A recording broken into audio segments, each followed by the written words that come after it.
Yesu yema uri gukora iki aho ngaho hasi? Gira vuba utahe va. Ye asema bake imvura nsanze mu mwobo. Reka nzerere mu mujyi hasi ndebe icyo nakura.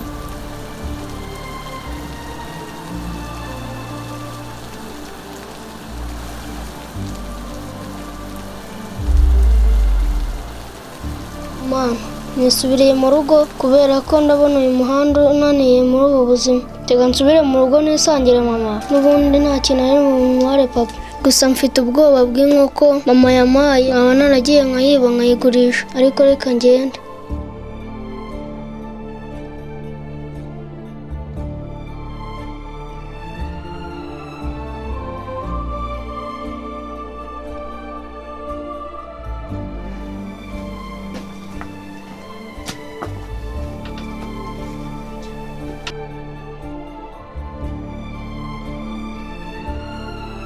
Ngewe ntabwo ngomba kuzongera kubona uriya mwana hano, nawe kandi ndakurambiye rwose mwese, ahubwo keretse nawe uvuye ukagenda.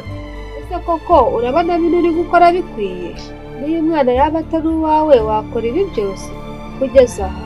Urabona ukuntu wagize, uramwirukanye ntuza ahari imana yawe. Ibyo urimo kuvuga ntabwo nshaka nzongera kumubona hano, ibyo nzakora ngiye ubizi, uzambona nawe. Nakubwiye ko ntagushaka. Uriya mwana nagaruka nzabicana mwese.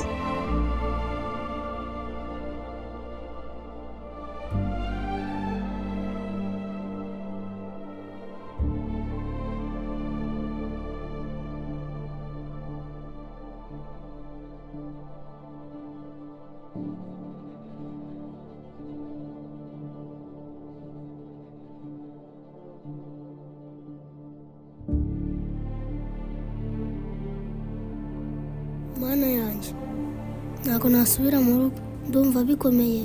Reka nigendere nisangire aho maze iminsi ndi kumwe nabo, batanyicira hano. Reka ngende n'ubundi nzamenyera.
Ubuzima burakomeye.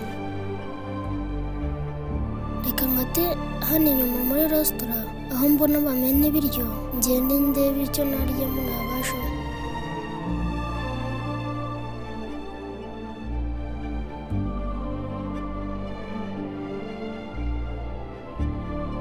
Mira mifuka bashobora kuba batamo ibiryo basigaje.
Babi, ujya kuri resitora kuri amafaranga ufite.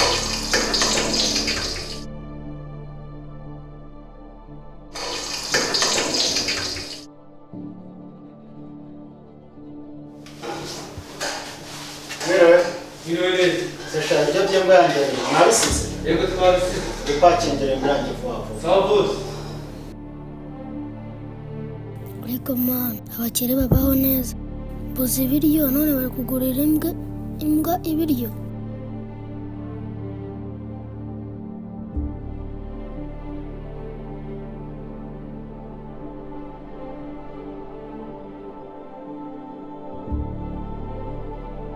Ishaka waje kuri resitora n'amafaranga ufite.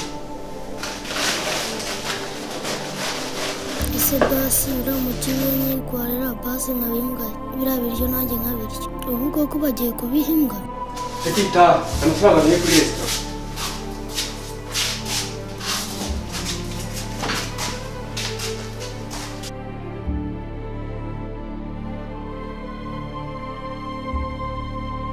ariko mwana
Oh shit, ni ibiki byabaye ku modoka yanjye? Ni inyoni yayinereye, ni ibiki? Akunda.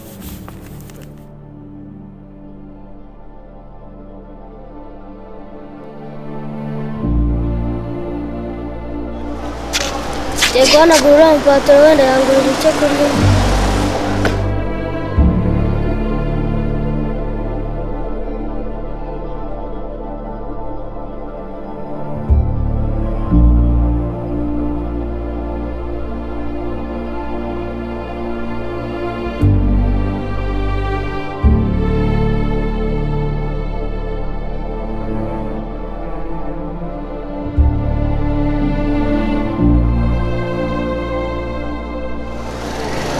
Besha, ndakubwiye ko mpanagurira imodoka. Bose yasaga nabi ngaho ugurira akawe.